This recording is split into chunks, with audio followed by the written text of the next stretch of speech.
నమస్తే, welcome to our channel. ప్రస్తుతం మనతో సీనియర్ జర్నలిస్ట్ దుర్గా కుమార్ గారు ఉన్నారు. మాట్లాడే ప్రయత్నం చేద్దాం. నమస్తే అండి.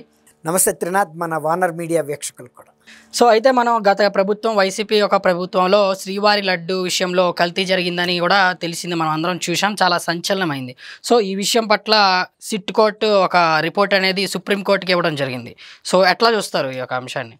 లడ్డు తయారీలో కల్తీ నెయ్యి అనుకున్నారు, కానీ అసలు అది కల్తీది కూడా కాదని ఇప్పుడు సుప్రీంకోర్టు ఏర్పాటు చేసిన అత్యున్నత స్థాయి దర్యాప్తు సంస్థ సిట్ వాళ్ళు చెప్పింది ఏంటంటే, అసలు అందులో నేతికి సంబంధించిన అవశేషాలు లేవు. కేవలం పామాయిల్ని బేస్గా చేసుకుని దానిలో రకరకాల రసాయనాలు కలిపి కొన్ని రకాల వాసనలు వచ్చే విధంగా నేతిలాగా భ్రమింపజేశారు. అసలు నెయ్యి కానే కాదు, అది కృత్రిమమైనటువంటి రసాయనాలతో చేసిన నెయ్యిగా పిలువబడుతుంది అంతేను అనేసి చెప్పారు.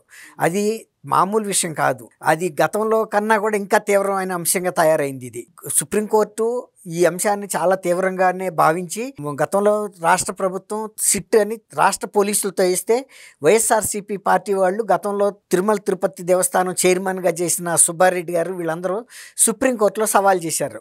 ఏమనంటే, రాష్ట్ర ప్రభుత్వ పోలీసు అధికారులు చేసే దర్యాప్తు మీద మాకు నమ్మకం లేదు అని అండి. అప్పుడు సుప్రీంకోర్టు స్వయంగా దాంట్లో జోక్యం కలగజేసుకుని కొంతమంది సీనియర్ సిబిఐ అధికారులని, తర్వాత national institute of food standards అని, అంటే ఆహార నాణ్యత ప్రమాణాల సంస్థ, ఆ సంస్థలో నిపుణుల్ని, కొంతమంది రాష్ట్ర పోలీసు అధికారులని, సిఐడి అధికారులను కూడా అందులో విచారణ అధికారులుగా నియమించింది. ఒక ప్రత్యేక బృందాన్ని ఏర్పాటు చేసింది. ఆ బృందం సుప్రీంకోర్టు పర్యవేక్షణలో దర్యాప్తు చేయాలి. ఎప్పటికప్పుడు సుప్రీంకోర్టుకి వాటి నివేదికల్ని అందజేయాలి. ఈ సందర్భంలో కొంతమంది నలుగురిని అరెస్ట్ చేశారు. AR dairy and Vaishnav dairy అని ఇవన్నీ కూడా ఒక కల్పితమైన సంస్థలు అయ్యి. యాక్చువల్గా బోలేబాబా డైరీ అని ఉత్తరప్రదేశ్లో ఉన్న ఒక డైరీ ఫామ్కి ఇచ్చారు. ఇది నిజానికి అసలు బోలేబాబా డైరీ ఫామ్ అనేది అసలు అక్కడ లేదు. వాళ్ళకి మిల్క్ చిల్లింగ్ సెంటర్ కానీ, మిల్క్ ప్రాసెసింగ్ యూనిట్ కానీ, డైరీ ఫామ్ కానీ, వాళ్ళకి పాల సేకరణ కేంద్రాలు కానీ, వ్యవస్థ కానీ ఏమీ లేవు. పాల ఉత్పత్తులు లేవు, పాల ఉప ఉత్పత్తులు కూడా లేవు. వాళ్ళు చేసే బిజినెస్ అంతా కొన్ని కెమికల్స్, పామాయిల్ ఇలాంటి బిజినెస్సే వాళ్ళ ప్రధానమైన బిజినెస్. వాళ్ళని అడ్డం పెట్టుకుని వాళ్ళ ద్వారా టెండర్ వేయించి ఇక్కడ ఏఆర్ డైరీ అండ్ తమిళనాడుకి చెందిన వైష్ణవి డైరీలకి ఇచ్చారు. ఏదైతే వాళ్ళు సప్లై చేశారో వీళ్ళ ద్వారా ఇక్కడికి తిరుపతి వచ్చాయి ట్యాంకర్లు. ఆ ట్యాంకర్ని వాళ్ళకి తెలుసు కదా ముందే, 350 రూపాయలకి అసలు స్వచ్ఛమైన ఆవు నెయ్యి ఎక్కడా రాదు, గేదె నెయ్యి కూడా రాదు. ఓకే, వాళ్ళకి తెలుసు. గతంలో ఇవాళ కొత్తగా తిరుమల దేవస్థానం ఆవు నెయ్యి కొనుగోలు చేయట్లేదు. కొన్ని వందల సంవత్సరాల నుంచి ఆవు నెయ్యి కొంటున్నారు బయట. ఎందుకంటే చాలా పెద్ద ఎత్తున వినియోగిస్తారు ఆవు నెయ్యిని. అక్కడ శ్రీవారి కైంకర్యాలకి, పూజలకి, ధూపదీప నైవేద్యాలకి కూడా ఆవు నెయ్యి వాడతారు. లడ్డూ వాడతారు. తర్వాత ఇతర వీటిల్లో కూడా, భోజనశాలల్లో కూడా ఆవు నెయ్యి వాడతారు. భారీ ఎత్తున కొన్ని టన్నులే వాడతారు. అందువల్ల వాళ్ళకి ఎక్కడ నాణ్యత కలిగిన నెయ్యి వస్తుందో వాళ్ళకి తెలుసు తిరుమల దేవస్థానం అధికారులు. తర్వాత అంతకుముందు నందిని అని కర్ణాటక ప్రభుత్వ డైరీ సంస్థ సప్లై చేస్తుంది. అయితే అది ప్రభుత్వ సంస్థ కాబట్టి తిరుమల తిరుపతి దేవస్థానం చైర్మన్లకు కానీ, వాళ్ళ ఉన్నతాధికారులకు కానీ కమిషన్లు ఇవ్వలేదు. వాళ్ళు వాళ్ళకి ఎంత గిట్టుబాటు అవుతుందో అంత గిట్టుబాటుకే ఇస్తున్నారు.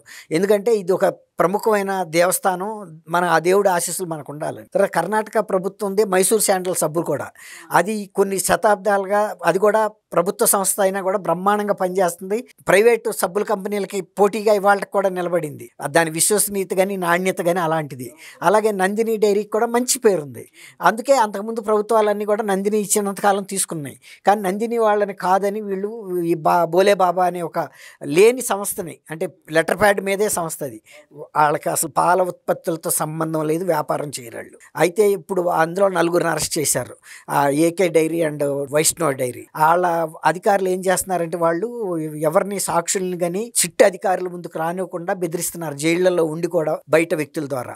మొన్న ఈ మధ్య జైన్ అనే ఒక సాక్షి సిట్ ముందు హాజరై సాక్ష్యం ఇద్దామని బొంబాయి నుంచి తిరుపతి ఎయిర్పోర్ట్లో దిగితే అక్కడి నుంచి అతన్ని బెదిరించి కిడ్నాప్ చేసి చెన్నై తీసుకెళ్ళి, నువ్వు కనుక ఈ సిట్ ముందు ఏదైనా సాక్ష్యం కనుక మాకు వ్యతిరేకంగా చెబితే చంపేస్తామని బెదిరించి బొంబాయి టికెట్ కొని బొంబాయి ఫ్లైట్లోకి ఎక్కించేశారు. అది కూడా సిట్ అధికారులు సుప్రీంకోర్టు దృష్టికి తీసుకొచ్చారు.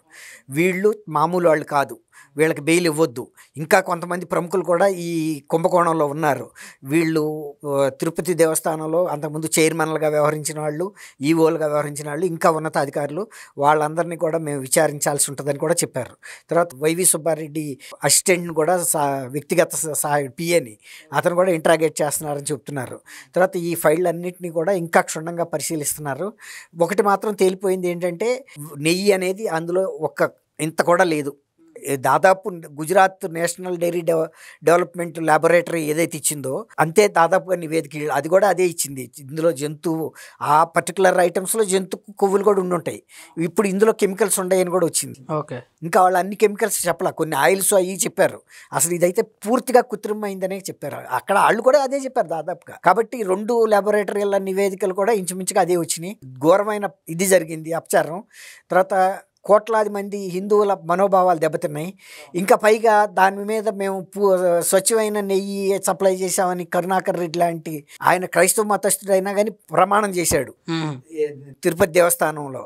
కానీ అది ఆ ప్రమాణానికి కూడా విలువ లేదని తేలిపోయింది కదా. ఇప్పుడు అసలు అన్య మతస్థుల్ని చైర్మన్లుగా పెట్టినప్పుడే చాలా అభ్యంతరం వ్యక్తం చేశారు సామాన్యమైన భక్తులు.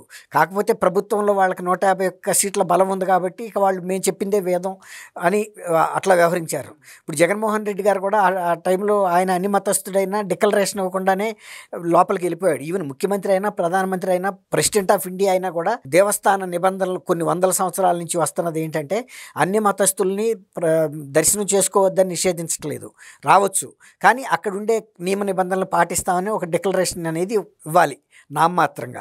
అది కూడా ఇవ్వకుండా కూడా ఈయన చేశాడు. ఈ కల్తీ కుంభకోణం బయటకు వచ్చిన తర్వాత కూడా జగన్మోహన్ రెడ్డి గారు తిరుపతి దేవస్థానానికి వెళ్తానంటే కూడా హిందూ మత సంస్థలు, ఆర్ఎస్ఎస్, తర్వాత విశ్వ హిందూ పరిషత్ లాంటి సంస్థలు బహిరంగంగా అభ్యంతరం వ్యక్తం చేసినాయి.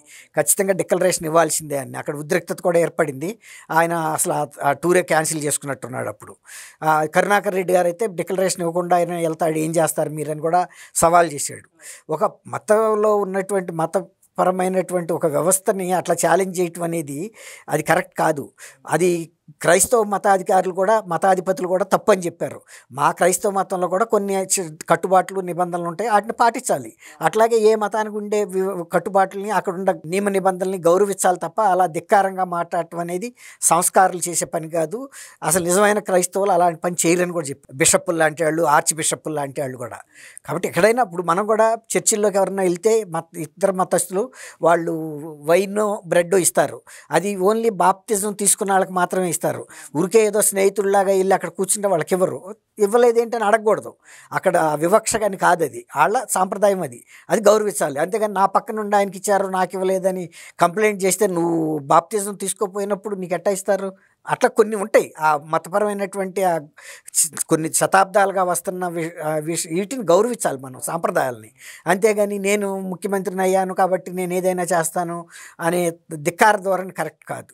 తిరుపతి దేవస్థానం అనేది చాలా పవిత్రమైంది అండ్ లడ్డు అనేది కూడా చాలా ప్రత్యేకత ఉంది దీంట్లో. కానీ ఇట్లాంటి ఈ విధంగా జరగటాన్ని మనం ఎలా చూడొచ్చు, కానీ ప్రభుత్వం వైఖరిని ఎట్లా చూడొచ్చు మనం? అది జరిగిన దానికి వెంటనే వాళ్ళు అన్కండిషనల్గా అంటే బేషరతుగా క్షమాపణ చెప్పుంటే ఉందాగా ఉండేది. మేము ఉద్దేశపూర్వకంగా చేయలేదు, జరిగినట్టుగా తెలిసింది కాబట్టి మేము క్షమాపణ చెబుతున్నాము, వీళ్ళ మనోభావాలు, కోట్ల మంది హిందువుల మనోభావాలు దెబ్బతిన్నాయి కాబట్టి ఇది ఎలా జరిగిందో విచారణ చేసి బాధ్యులైన వాళ్ళ మీద చర్యలు తీసుకోండి, కఠిన చర్యలు, మేమేం కాదంటలేదు. ఎవరైనా సరే, అది ఆ రోజు చైర్మన్ అవ్వచ్చు, ఈడీ ఈవో అవ్వచ్చు, ఎవరి మీదైనా తీసుకోండి అంటే ఉందాగా ఉండేది. అంతేగాని ఇంకా పైగా వ్యతిరేక డిఫెన్స్గా అంటే వాళ్ళని వాళ్ళు రక్షించుకునేటట్టు మాట్లాడటం, అదేదో దేవస్థానంలో మేము అటువంటి పనులు చేయలేదు, మేము అన్ని నిబంధనలు పాటించామని చెప్పారు. అది కరెక్ట్ కాదు, బుకాయించడం కరెక్ట్ కాదు. ఇప్పుడు ఏం చెబుతారు? ఇప్పుడు సమాధానం చెప్పగలుగుతారా? సుప్రీంకోర్టు పర్యవేక్షణలో అత్యున్నత దర్యాప్తు సంస్థ ఇచ్చిన నివేదికని కాదని ఎవరన్నా చెప్పగలుగుతారా? కాబట్టి చేయటం తప్పు ఒక తప్పు అయితే దాన్ని సమర్థించుకోవటం రెండో తప్పు. అటువంటి వాళ్ళని బాలాజీ శ్రీవారు కూడా క్షమించడం, ఖచ్చితంగా అటువంటి వాళ్ళ పట్ల శ్రీవారు కూడా తగిన చర్య తీసుకోవాలి. ప్రభుత్వం కూడా, తర్వాత న్యాయస్థానాలు కానీ రాజ్యాంగ సంస్థలు అన్నీ కూడా చర్యలు తీసుకోవాలి. శ్రీవారి పవిత్రతని, భక్తుల మనోభావాలని కాపాడాల్సిన అవసరం అయితే ఖచ్చితంగా ఉంది. ఓకే అండి, thank you so much. Thank you Trinath, మన వానర మీడియా వీక్షకులు.